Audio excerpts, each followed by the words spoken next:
ஆசீர்வதிக்கிற தேவன், உங்கள் பிள்ளைகளை ஆசீர்வதிக்கிற தேவன். நான் சொல்லுகிறேன், உங்கள் பிள்ளை இப்ப நீங்க சொல்றதை கீழ்ப்படியாம இருக்கிறான் நானு. நீங்க இந்த தைலம் உங்கள் மேல் இறங்கி வர ஆரம்பிக்குமானா உங்க பிள்ளைகளை ஆசீர்வதிக்கிறவர், என்றென்றைக்குமான ஆசீர்வாதத்தையும் ஜீவனையும் கட்டளையிடுகிறவர் உங்க பிள்ளை ஆசீர்வதிப்பார். ஹalleluya.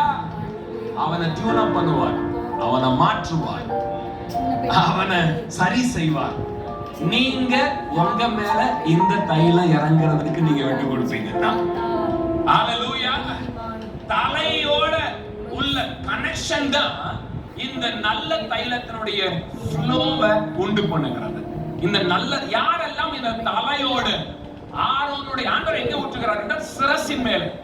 ஏனி இந்த மாதிரியான ஆசீர்வாதங்கள் எதுவா இருந்தாலும் சரி, இப்படிப்பட்ட இட்டர்னல் பிளெஸிங் தேவன் எங்கே ஊற்றுகிறார் தெரியுமா? நமக்கு கொடுக்கப்பட்டிருக்கிற ஆவிக்குரிய தகப்பனுடைய தலையின் மேல தேவன் ஊற்றுகிறார். அந்த ஆரோனுடைய சிரசின் மேல தேவன் ஊற்றுகிறார். எத்தனை பேர் ஆமென் சொல்றீங்க?